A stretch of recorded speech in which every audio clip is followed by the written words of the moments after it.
Oi pessoal, tudo bem com vocês? Comigo tudo bem, graças a Deus.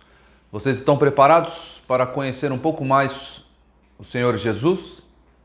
Quem está acompanhando a nossa série sabe que nós estamos aqui conhecendo Jesus Cristo, nosso Salvador.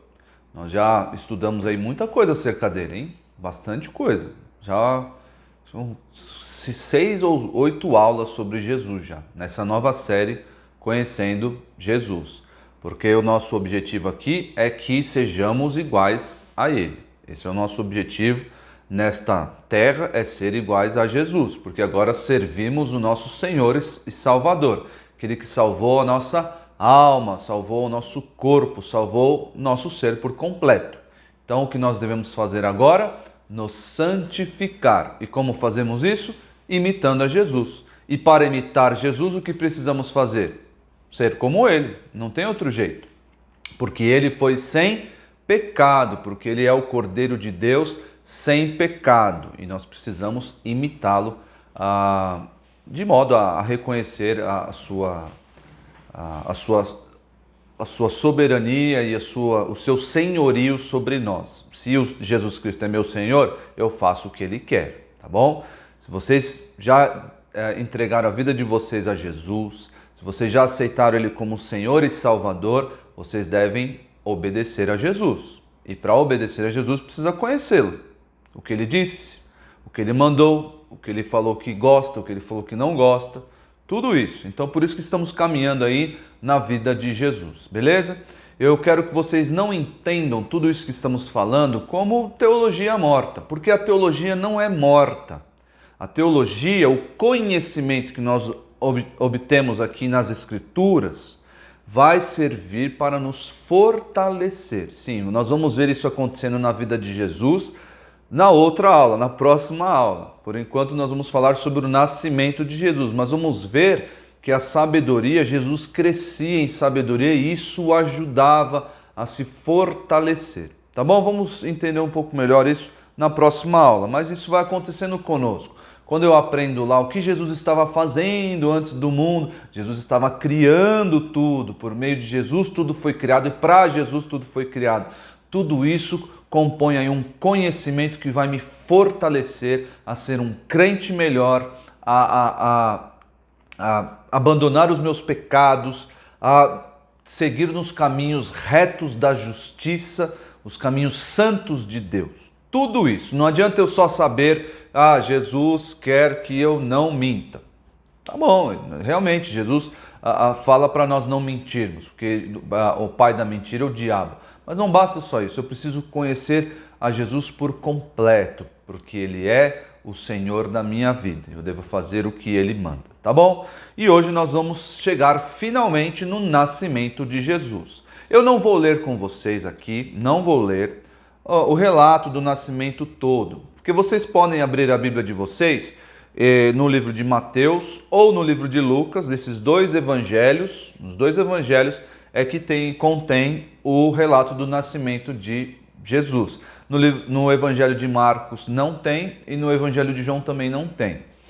O evangelho de Marcos, lembrem-se que o evangelho de Marcos era aquele evangelho muito rápido, muito querendo falar acerca das coisas, e o objetivo, por mais que o nascimento de Jesus seja algo muito relevante, muito importante, é um momento de comemoração para todos nós, a ênfase dos evangelhos é o quê? A morte de Jesus. Sim, a morte de Jesus e a sua ressurreição.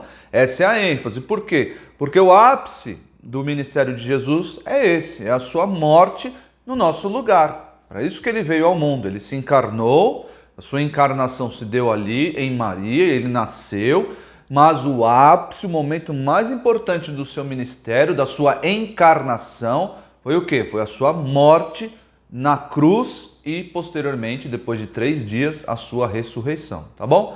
Então, Mateus deu ênfase ao nascimento de Jesus e Lucas também, cada um de um jeito. Por quê? Vocês lembram quando eu dei aula sobre os 4 evangelhos? Mateus quer apresentar Jesus como o rei dos judeus, o Messias prometido, e Lucas quer mostrar Jesus como o Filho do Homem, Quero mostrar Jesus como homem, como homem encarnado, como Deus encarnado. Homem encarnado não tem sentido.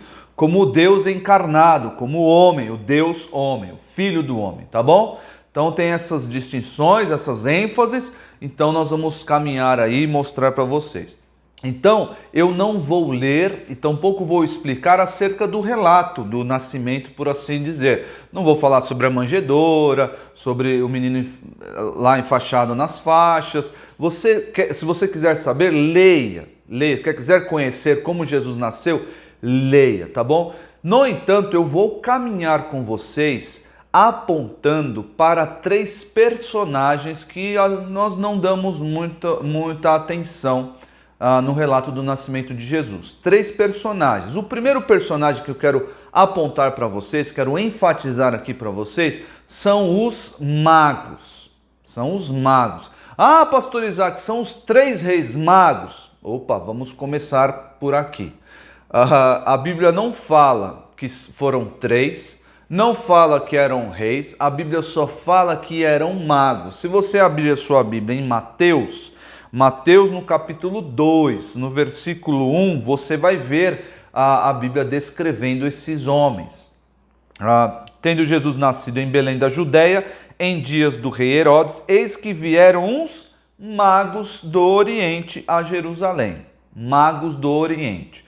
Então não eram reis, não eram 3, por que nós deduzimos, por que existe esse mito aí, por que falam quando nós celebramos o Natal que eram 3 reis magos? Porque o pessoal deduz que quando lá no versículo 11 falam que eles trouxeram ouro, incenso e mirra, eles vão achar que cada um trouxe um presente. Poderiam ter sido 2 magos, não poderia ter sido um porque o termo está no plural, poderiam ter sido 2, como poderiam ter sido 20 magos, 200, claro, 200 era muito, mas poderiam ter sido muitos magos. A tradição siríaca dizia que os magos, quando se apresentavam, eram em número de 12, mas isso é só uma tradição, era um número de 12, aí fazendo um paralelo com os 12 apóstolos, é só uma tradição isso, simples. Mas nós não sabemos, a Bíblia não informa quantos magos eram e a Bíblia tampouco fala que eles eram reis. Existe aqui um entendimento de que eles poderiam ser reis de acordo com um texto de Daniel que vai falar que os reis se prostravam diante de Jesus, mas isso é muito difícil de entender. Por quê? Porque esse texto de Daniel pode estar falando acerca do futuro, quando as nações, os reis, todas as nações vão de fato se ajoelhar diante de Jesus. Sim, isso vai acontecer. Então não dá para afirmar que eram reis, tampouco dá para afirmar que eram 3. O que nós podemos afirmar é que eram magos. Mas, pastor Isaac, o que são magos? O que eram os magos nessa época? Era gente que fazia lá o pirilim-pim-pim, abracadabra, era o Harry Potter da época que voava em vassoura, a Nimbus 2000, era isso? Não, não era isso. Magos, a palavra grega que está aqui é magos. A palavra grega é magos, por isso que ele foi traduzido como magos. Só que a melhor tradução para nosso entendimento, para os nossos dias, poderia ser astrólogo ou astrônomo. Na verdade, melhor seria astrônomo, tá? Porque eram homens que olhavam o céu, homens que estudavam os corpos celestes, que estudavam as estrelas, o movimento das estrelas, o movimento do sol, o movimento da lua, enfim, estudavam o céu. Homens que tinham essa ênfase no seu estudo. Então eram os astrônomos da época. Não é à toa que uma estrela os guiou. Eles estavam observando o céu e uma estrela do Oriente, provavelmente da região da Pérsia, essa estrela os guiou até Jesus, até onde Jesus nasceu, que foi na cidade de Belém. Jesus nasceu na cidade de Belém. Então essa estrela os guiou até o Oriente, tá bom? Então magos aqui, não pense aí no Harry Potter, no Gandalf, não pense nesse pessoal, o mestre dos magos. Nossa, o mestre dos magos vocês não devem saber quem é, né?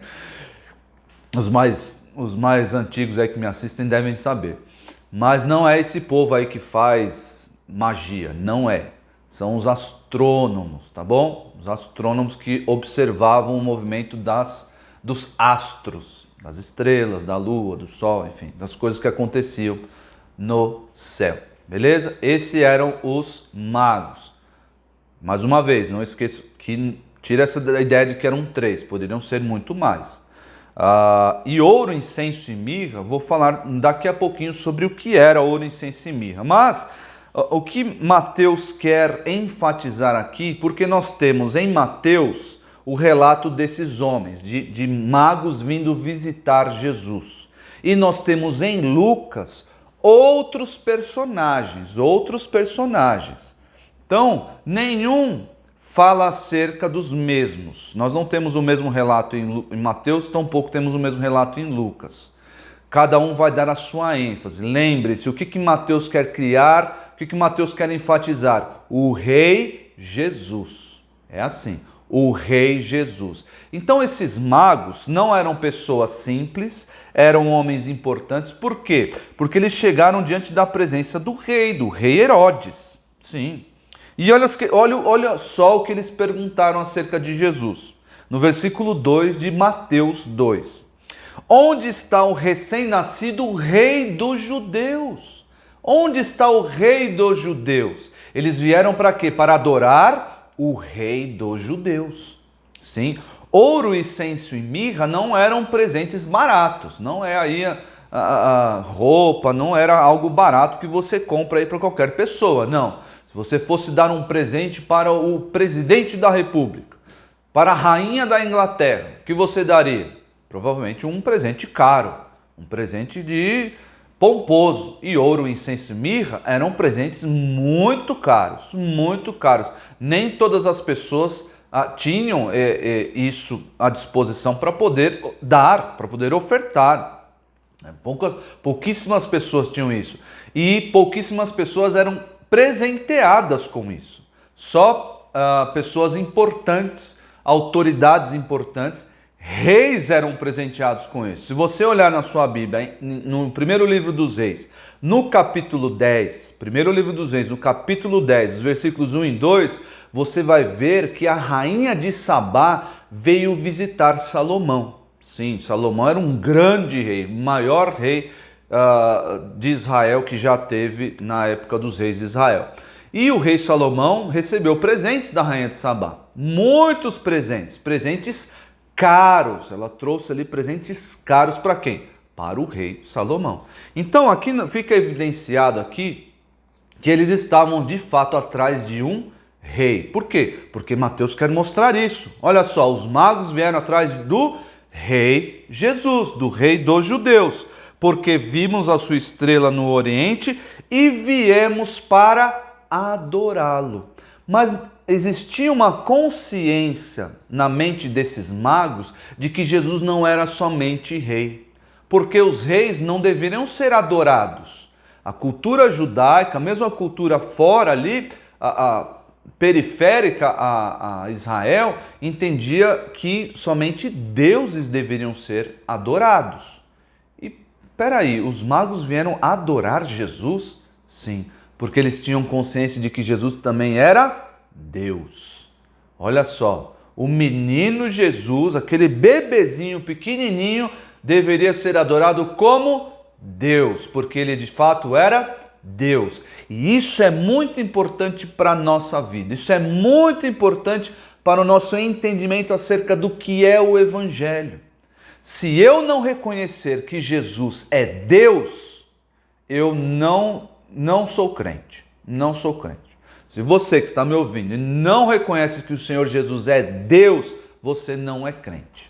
Sim, porque é necessário que olhemos para Jesus e identifiquemos nele o nosso Salvador, aquele que morreu no nosso lugar, aquele que expiou os nossos pecados, mas sobretudo que ele é Deus. E eu já expliquei em aulas passadas porque era necessário que Jesus fosse Deus, tá? Se você está com dúvidas aí, o que o pastor Isaac está falando, volta lá na aula sobre pré-existência de Jesus, tá bom? Para você entender porque era necessário que Jesus fosse Deus. Então, a Mateus aqui está dando uma ênfase maior não só na linha real de Jesus, não só pelo fato de Jesus ser Deus, mas também que Jesus ser rei, mas também que Jesus era Deus. Os magos vieram para isso, para adorar Jesus, tá bom? E olha só o que aconteceu lá no versículo 11, de Mateus 2. Entrando na casa, viram o menino com Maria, sua mãe. Prostrando-se, o adoraram. Você faz isso com o rei? Não, você faz isso com Deus. E abrindo os seus tesouros, entregaram-lhe suas ofertas, ouro, incenso e mirra. A ênfase de Mateus, Jesus é Deus. E isso é muito importante para o Evangelho. Reconhecer que Jesus é Deus. Jesus não era somente um homem. Existem algumas pessoas dizendo aí que Jesus era um homem, que veio no mundo só para nos dar um bom exemplo, que Jesus era o maior psicólogo que já existiu, que Jesus era uma boa pessoa, Jesus era o profeta. Jesus era tudo isso? Provavelmente ele é sim, de fato, tudo isso, mas sobretudo, Jesus é Deus. Beleza? Se nós não cremos que Jesus é Deus, nós não cremos que isso vai afetar a nossa salvação, porque Jesus não ressuscitou, porque Jesus não pode garantir a nossa ressurreição juntamente com Ele e muitos outros problemas. Nós precisamos crer que Jesus é Deus. Três personagens. O segundo personagem aqui, que não é no singular, mas no plural, são os pastores. E aí os pastores estão lá em Lucas. Lembre-se, a ênfase de Mateus. Jesus é Deus, Jesus é rei, o rei Jesus. E a ênfase agora de Lucas no Deus homem. Jesus como filho do homem. Então, Mateus falou sobre os magos e agora Lucas vai falar sobre os pastores. Então, abra sua Bíblia em Lucas 2, a partir do versículo 8. A partir do versículo 8 nós vamos ver aí os pastores. E os pastores também vão reconhecer que Jesus é Deus. Mas por que Lucas quer enfatizar aqui? Por que Lucas não falou acerca dos magos? Será que ele não pesquisou direito? Será que ele não ficou sabendo dos magos? Provavelmente ele ficou sabendo, mas ele não relatou. O Espírito de Deus não o moveu a escrever dessa forma porque ele tinha um objetivo. Os pastores, naquela época, eram os rejeitados da sociedade. Eram sim? Eram assim.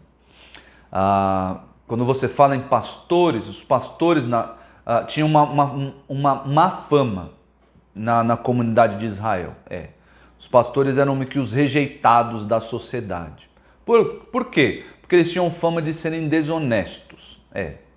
Então, trazer aqui a figura dos pastores, ou Deus se revelar e mostrar ali por meio de anjos, levando os pastores a conhecerem o Jesus, o menino Deus ali, tem essa ênfase, essa função de trazer, esse menino veio para salvar os rejeitados de Israel.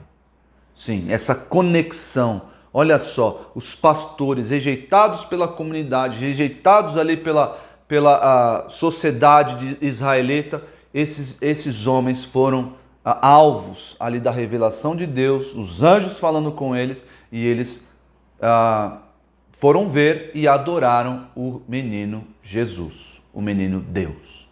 Olha só, vamos ver o relato aí. Versículo 8. Havia naquela mesma região pastores que viviam nos campos e guardavam o seu rebanho durante as vigílias da noite.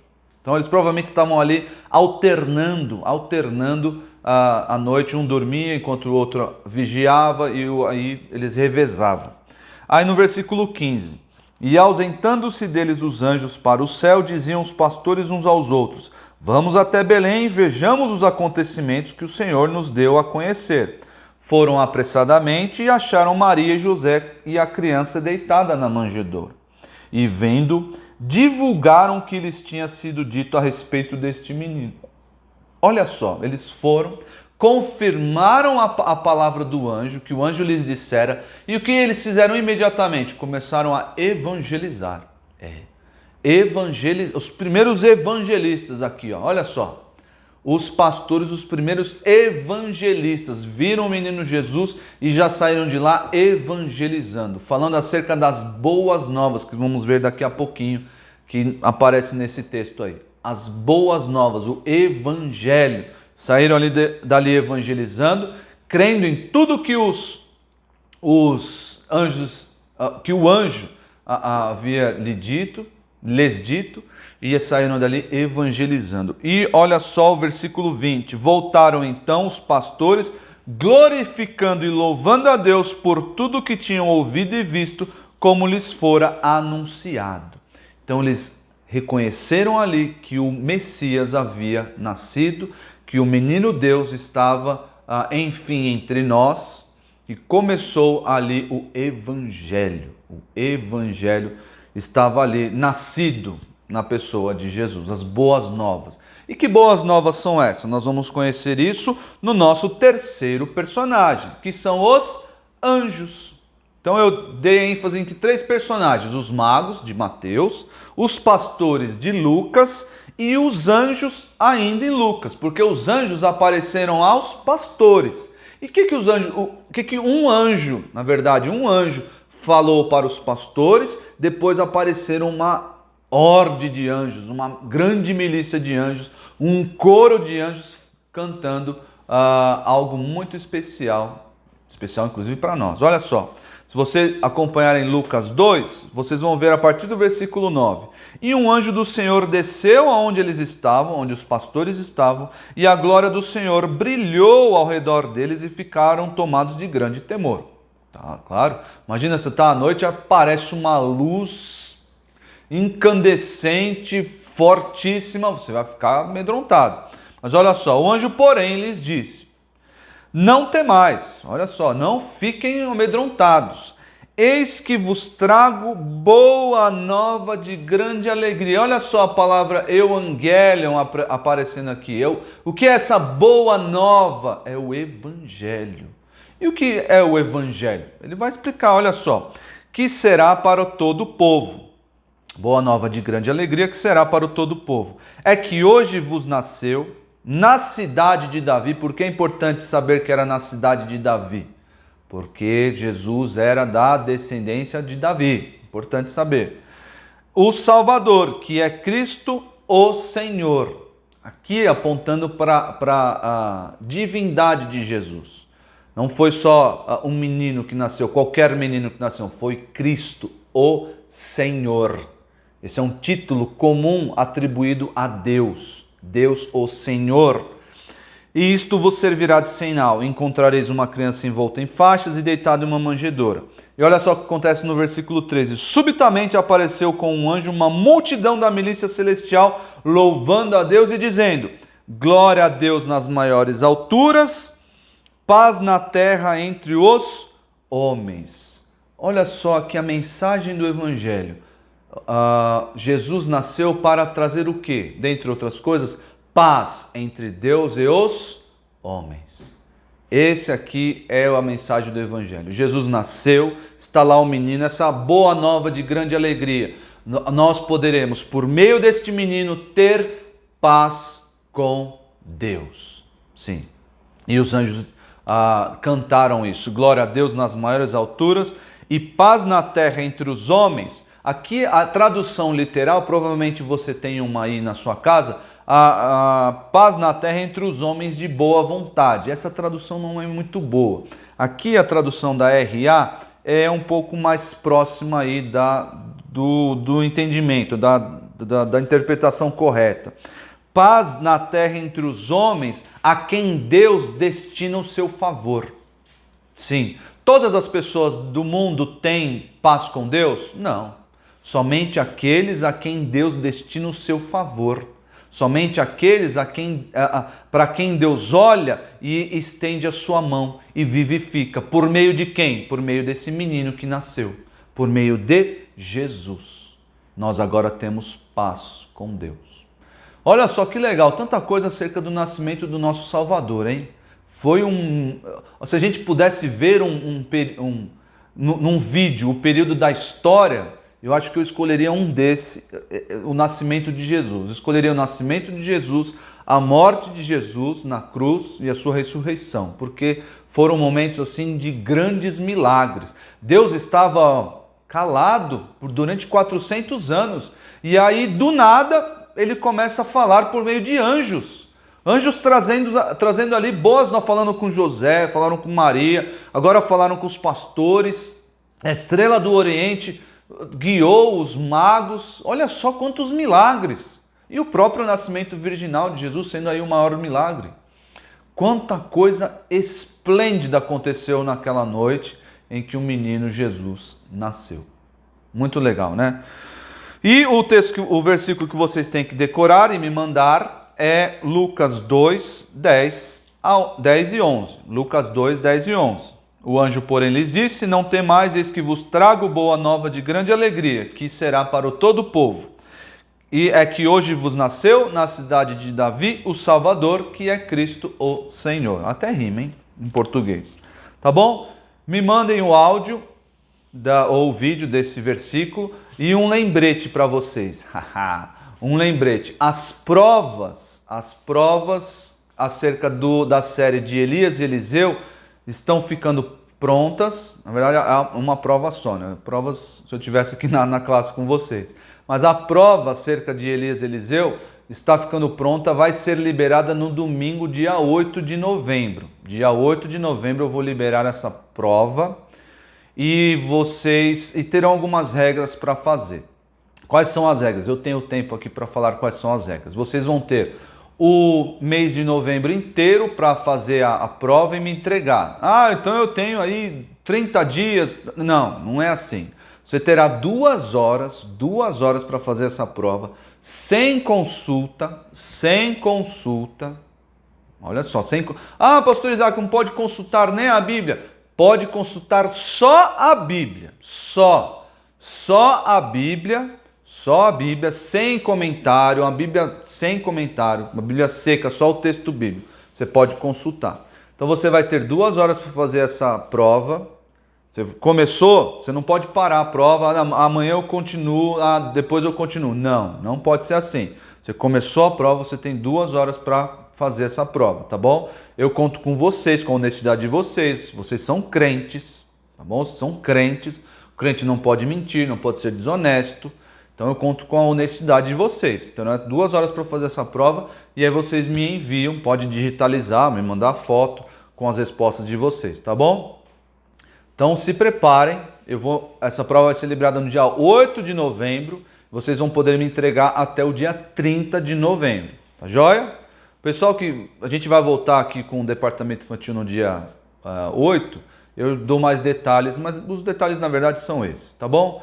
Então o pessoal que tiver dúvida aí, deixa nos comentários, mas essa prova vai ser liberada e vocês poderão fazer seguindo essas regras, consultando só a Bíblia. A prova é baseada todas as aulas de Elias e Eliseu e vocês têm que me entregar até o dia 30 de novembro, valendo para a premiação de vocês que será em dezembro. Beleza? Deus abençoe vocês, fiquem com Deus, tchau, tchau.